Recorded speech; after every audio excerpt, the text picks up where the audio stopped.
एक नजर सुर्खियों पर। कांग्रेस मंत्री मूलचंद शर्मा एक बार फिर कांग्रेस पर हमलावर हुए हैं।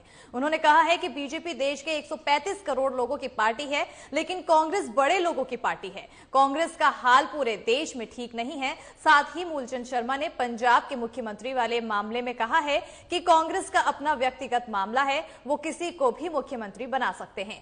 साथ ही परिवहन मंत्री मूलचंद शर्मा ने कहा कि बीजेपी के अपने संस्कार हैं, बीजेपी में संस्कार वाले लोग हैं, बिना संस्कार के कोई लोग बीजेपी में नहीं आ सकते हैं। चौधरी भूपेंद्र दास यानी कि चीफ मिनिस्टर नहीं है, उनकी मीटिंग बुलाना उनकी लड़ाई अपनी है। कांग्रेस में सत्ता के नहीं, अपनी कांग्रेस का अपना घमासान योग है। कांग्रेस में ना तो प्रदेश अध्यक्ष कोई मानता शैलजा जी कुमारी को, ना कोई विपक्ष कुमारी शैलजा न विपक्ष नेता को मानते, और कोई भी कांग्रेस का आदमी सब अपने आप को मुख्यमंत्री कम नहीं है, हर आदमी मुख्यमंत्री है। ये अपनी जो व्यक्तिगत जो अपनी राजनीति है, व्यक्तिगत जो उनका प्रभाव है, ये इस लड़ाई में कौन मुख्यमंत्री होगा, कौन प्रदेश का अध्यक्ष बनेगा, किसके नेतृत्व में चुनाव होगा, और कांग्रेस की पारिवारिक लड़ाई है। कोई आज कोई कल कोई मीटिंग की नहीं, कोई अलग मीटिंग है। हर दल की रोज मीटिंग होती है, रोज मीटिंग करने का अधिकार है।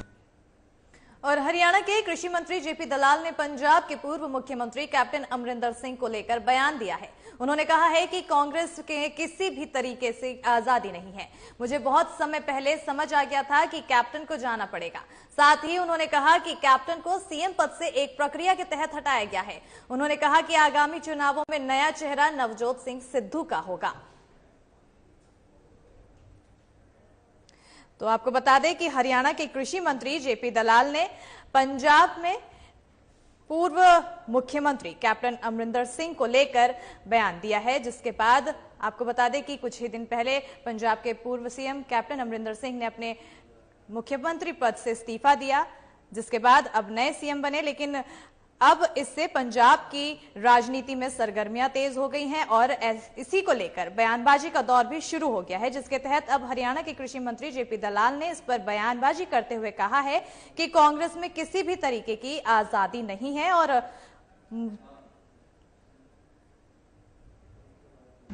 बीजेपी ने जिसी गरीब आदमी के लिए जो काम किया है, नरेंद्र मोदी जी ने, जो बैंकिंग से दूर थे, 40 करोड़ खाते खुलवाए, उनकी सिलेंडर दिए, उनको तरह तरह की योजनाएं बना के लाभ पहुंचाया, और अंत्योदय की भावना से जो अंतिम व्यक्ति को लाभ देने की हमारी प्रक्रिया है, बीजेपी पूरा का पूरा एक गरीब आदमियों की पार्टी है, गरीब कल्याण के लिए काम कर रही है। और कांग्रेस आम आदमी को गरीब बनाने वाली पार्टी है।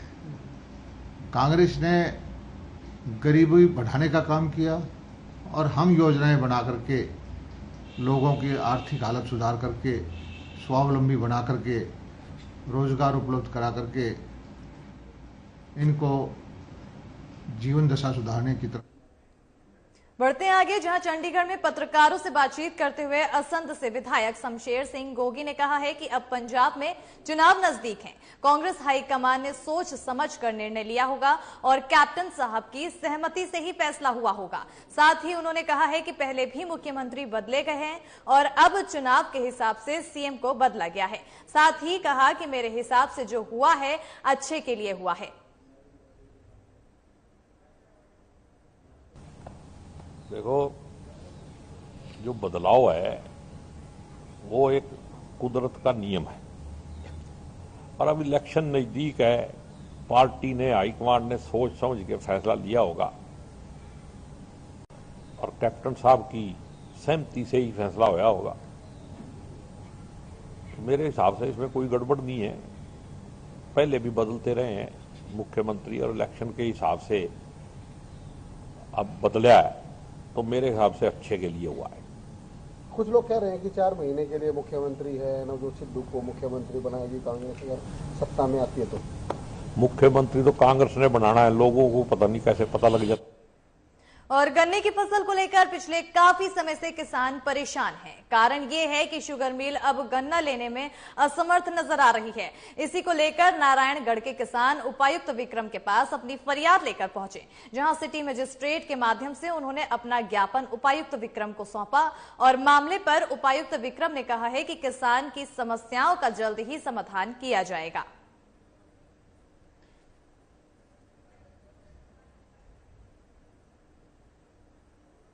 नारायणगढ़ शुगर मिल प्रबंधन द्वारा एक ईमेल के माध्यम से जो हमारे पास लगती, तो मैं कहूँगा sugar mill Bhadson Karnal, sugar mill cooperative Shahabad और सरस्वती शुगर मिल यमुनानगर, जो हमारे से तकरीबन 70 से 75 किलोमीटर की दूरी पर है, 2 मिलें।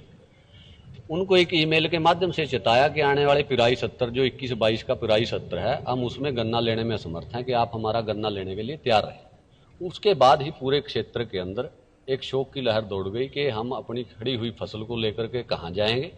अरबों रुपए की फसल खड़ी है और लगभग 70 करोड़ रुपए से ऊपर का बकाया जो किसानों का पूर्व में ही मिल के ऊपर चल रहा है, उसके ऊपर भी तलवार लटकी हुई है कि वो कैसे मिलेगा, जब वहाँ पे मौजूद कर्मचारी जो काफ़ी दिन से धरना स्थल पर बैठे हैं शुगर मिल के अंदर, उनकी वेतन भी अगर मिल प्रबंधन नहीं दे पा रहा तो किसानों का पैसा कहाँ से मिलेगा। इसमें नारायणगढ़ शुगर मिल में जो वर्कर्स अभी जो स्ट्राइक पे बैठे हैं कि उनके इंक्रीमेंट को लेकर जो उनकी डिमांड है, तो इसमें हमारा सबमिशन ये है कि मिल की तरफ से मिल में अभी मेंटेनेंस का काम चल रहा है जो टाइम बाउंड मैनर में करना है हमें। तो मेरा उनसे यही आग्रह है कि अपना काम जल्दी से जल्दी शुरू कर लें ताकि हम मिल टाइमली चला पाएँ और फिर गन्ना जो आएगा हमारा टाइमली उसको क्रश कर पाए। क्योंकि सैलरी जो वर्कर्स की कंपोनेंट है जो सैलरी का, वो हर महीने दिया जा रहा है वो, परंतु कोरोना काल में जैसे कि आपने देखा है, सभी ने देखा है कि हर एक किसी का ही, चाहे हमारा हो चाहे किसी का भी हो, सभी की सैलरी कटी है। जैसे कि सरकारी मुलाजिम जितने भी हैं सभी का डीए कटा है। तो इसलिए ये चीज देखते हुए हमें प्रायोरिटी रखनी। और पिछले काफी समय से अंबाला वासी रजिस्ट्री ना होने को लेकर परेशान थे। इसी को लेकर अंबाला वासी के लिए अब राहत भरी खबर सामने आई है। सरकार ने रजिस्ट्री के साथ म्यूटेशन करने का फैसला लिया है। ये जानकारी उपायुक्त विक्रम ने प्रेस कॉन्फ्रेंस करके दी है। बता दें कि इससे लोगों को काफी राहत मिलेगी। तो आपको बता दें कि अब अंबाला वासियों के लिए एक अच्छी खबर है, राहत भरी खबर है, जिसके बाद अब प्रदेश सरकार ने बड़ा फैसला लिया है और रजिस्ट्री के साथ म्यूटेशन करने का प्रदेश सरकार ने फैसला लिया है, जिससे अंबाला वासियों को राहत मिलेगी। और बता दें कि अंबाला वासी रजिस्ट्री ना होने को लेकर काफी समय से परेशान थे, जिसके चलते अब प्रदेश सरकार द्वारा लिया गया यह फैसला उन्हें काफी राहत प्रदान करेगा और लंबे समय से जो परेशानी चलती आ रही थी उसके बाद अब उन्हें उनकी इस परेशानी का निवारण मिलेगा। आपको बता दें कि उपायुक्त विक्रम ने प्रेस कॉन्फ्रेंस करके ये पूरी जानकारी दी है, जिसके बाद लोगों को अब राहत मिलने की उम्मीद जताई जा रही है। और पिछले काफी समय से अंबाला वासी रजिस्ट्री ना होने को लेकर परेशान थे, जिसके बाद अब इस फैसले से उनकी परेशानी का निवारण नजर आ रहा है। नया इनिशिएटिव शुरू कर रहे हैं कि जितने भी हमारी रजिस्ट्रीज हो रही हैं उनका म्यूटेशन सेम डे हम दर्ज करें और सेम डे ही उनको म्यूटेशन की कॉपी मिल जाएगा। तो ये आज से हमारी पहल शुरू हो रही है वाली। इसमें सबसे पहले मैं सभी से आग्रह करना चाहूंगा कि किसी के झांसे में ना आए, अनअप्रूव्ड कॉलोनी में बिल्कुल भी अपना प्लॉट या घर ना लें, क्योंकि उसमें आगे चल के दिक्कतें आती ही हैं। दूसरा, जो रजिस्ट्री का मामला है, इसमें एनडीसी और एनओसी में थोड़ी सी दिक्कतें आ रही हैं, तो मैंने कमिश्नर साहब के साथ में और डीटीपी के साथ में मीटिंग ली है इसमें। तो इसमें इनको कहा है कि इसमें प्रोसेस एक बार स्ट्रीमलाइन करके जल्दी से जल्दी, जितना जल्दी हो पाए हम लोगों को सहूलियत दे पाएं, जल्दी से इनकी एप्लीकेशन जो पेंडिंग है उनका निपटारा। और बढ़ते आगे, जहां हरियाणा रोडवेज कर्मचारियों ने आज पूरे प्रदेश में प्रदर्शन कर सरकार के खिलाफ जमकर नारेबाजी की है। इतना ही नहीं बल्कि मांगे नहीं मानने पर संघर्ष तेज करने का भी आह्वान किया है। और इसी कड़ी में यमुनानगर डिपो पर कर्मचारियों ने जोरदार प्रदर्शन किया। हरियाणा रोडवेज कर्मचारी यूनियन के पूर्व प्रदेश अध्यक्ष हरिनारायण शर्मा ने कहा है कि पिछले 7-8 साल से बसों का संख्या लगातार कम होती जा रही है, लेकिन सरकार ने एक भी बस नहीं दी है। लेकिन कुछ मांगों पर प्राइवेट प्राइवेट लोगों के परमिट जरूर दिए गए हैं और उन्होंने कहा है कि इससे आने वाले समय में यात्रियों को भारी परेशानियों का सामना करना पड़ेगा। इसके अलावा रोडवेज के डीजी द्वारा कर्मचारियों को मांगों के लिए कोई कार्रवाई नहीं की जा रही है और न ही कर्मचारियों से बातचीत भी की जा रही है। तो आपको बता दें कि रोडवेज कर्मचारियों का जोरदार प्रदर्शन किया जा रहा है यमुनानगर में और उनकी मांग है कि नई बसों को लेकर उन्होंने मांग उठाई है और बसों की संख्या लगातार कम हो रही है, उनका ऐसा कहना है, जिसके चलते अब रोडवेज कर्मचारी लगातार प्रदर्शन कर रहे हैं। और इसी के साथ ही उन्होंने कहा है कि आने वाले समय में यात्रियों को इन सब चीजों की वजह से भारी परेशानी का सामना भी करना पड़ेगा। और बता दें कि पिछले 7 से 8 साल से बसों की संख्या लगातार कम हो रही है। हरियाणा रोडवेज कर्मचारियों का लगातार ऐसा कहना है कि पिछले 7 से 8 साल से लगातार बसों की संख्या कम होती जा रही है, जिसकी वजह से लोगों को परेशानी हो रही है। और कुछ मांगों पर प्राइवेट लोगों को परमिट जरूर दिया गया है, लेकिन इनसे आने वाली समय में लोगों को परेशानी होगी। और इसके अलावा रोडवेज के डीजी द्वारा कर्मचारियों को मांगों के लिए कोई कार्रवाई नहीं किए जाने की भी बात कही गई है और उन्होंने ये भी कहा है कि कर्मचारियों से किसी भी तरह की बातचीत तक नहीं की गई है। बड़ी खबर आपको बता रहे हैं, जहां पर रोडवेज कर्मचारियों का जोरदार प्रदर्शन किया जा रहा है यमुनानगर में और नई बसों को लेकर मांगे उठाई जा रही है रोडवेज कर्मचारियों द्वारा, जिसके बाद अब बसों की संख्या लगातार कम हो रही है, ऐसा उनका कहना है। और इसी के तहत अब उनकी मांग है कि बसों की संख्या बढ़ाई जाए। बता दें कि हरियाणा रोडवेज कर्मचारी यूनियन के पूर्व प्रदेश अध्यक्ष हरि नारायण शर्मा का कहना है कि पिछले 7-8 साल से बसों की संख्या लगातार कम होती जा रही है और लेकिन सरकार ने एक भी नई बस अब तक नहीं दी है।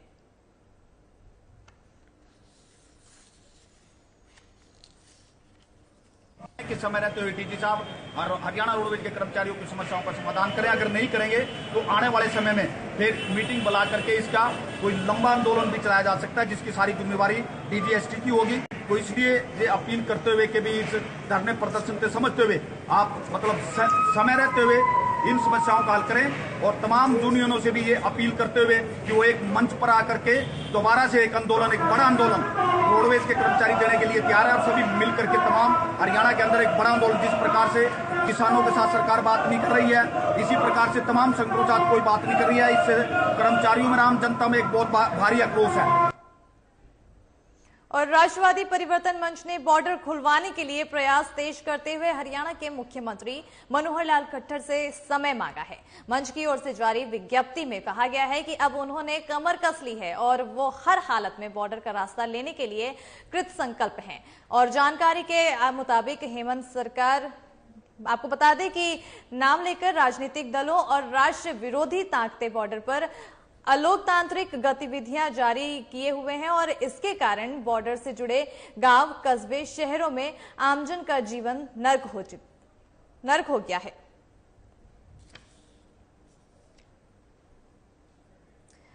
तो बता दें आपको कि लगातार राष्ट्रवादी परिवर्तन मंच ने बॉर्डर खुलवाने के लिए अपनी कोशिशें शुरू कर दी है और मुख्यमंत्री मनोहर लाल खट्टर से इसके लिए समय मांगा है। वहीं मंच की ओर से जारी विज्ञप्ति में ऐसा कहा गया है कि उन्होंने पूरी तरह से अब अपनी कमर कस ली है और वो हर हालत में बॉर्डर का रास्ता खुलवा कर ही रहेंगे। और ये जानकारी आपको बता दें कि अध्यक्ष हेमंत नांदल ने दी है और जानकारी देते हुए उन्होंने कहा कि किसान का नाम लेकर कई राजनीतिक दल और राष्ट्र विरोधी ताकतें बॉर्डर पर अलोकतांत्रिक गतिविधियां जारी रखे हुए हैं और इस वजह से बॉर्डर के जुड़े हुए गांव, कस्बे और शहरों में लोगों का जीवन नर्क बनता जा रहा है। आपको बता दें कि किसान लगातार अपनी 3 मांगों को लेकर, नए कृषि कानूनों के लेकर लगातार प्रदर्शन कर रहे हैं, जिसकी वजह से बॉर्डरों को लंबे समय से बंद रखा गया है।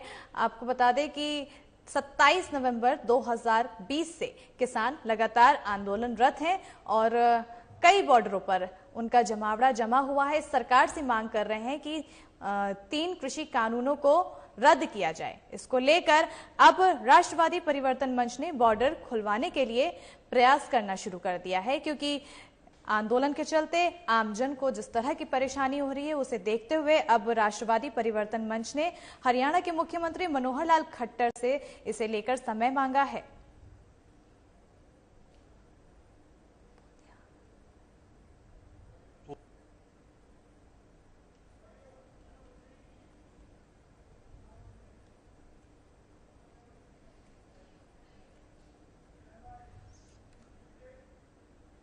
और हरियाणा के यमुनानगर में 2 दिन पहले नाव पलटने से हुए हादसे में मारे गए 3 लोगों के शव बरामद हुए हैं।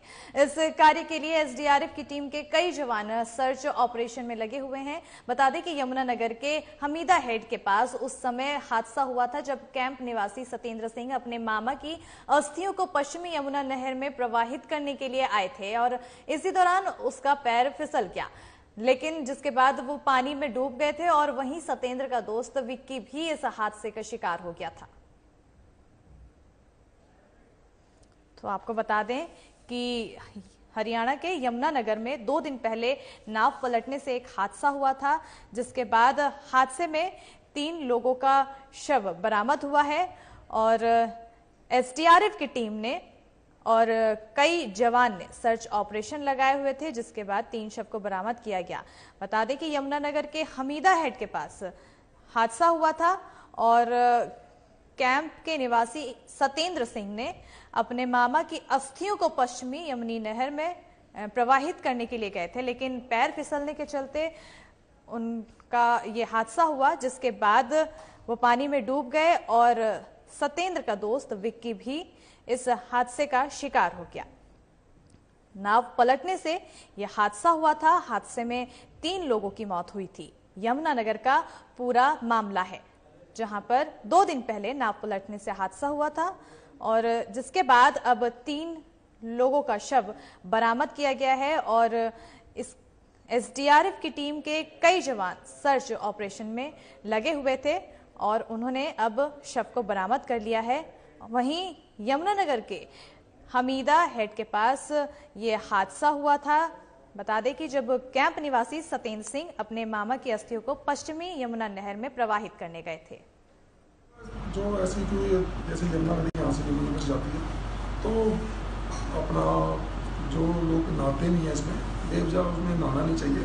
पानी का बहाव काफ़ी तेज होता है, तो उनको आम आदमी को पता नहीं होता कि पानी का बहाव कितना तेज है, तो पानी के बहाव के कारण ही वो लड़का उसमें डूब गया। कि ये कोई ऐसी बात नहीं है, अचानक एक हादसा हो गया।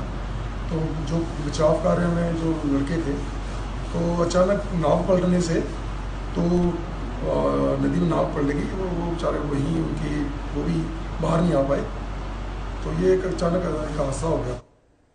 और इसी के साथ हरियाणा की खबरों में फिलहाल इतना ही। साधना प्लस न्यूज में खबरों का सिलसिला लगातार रहेगा जारी। नमस्कार।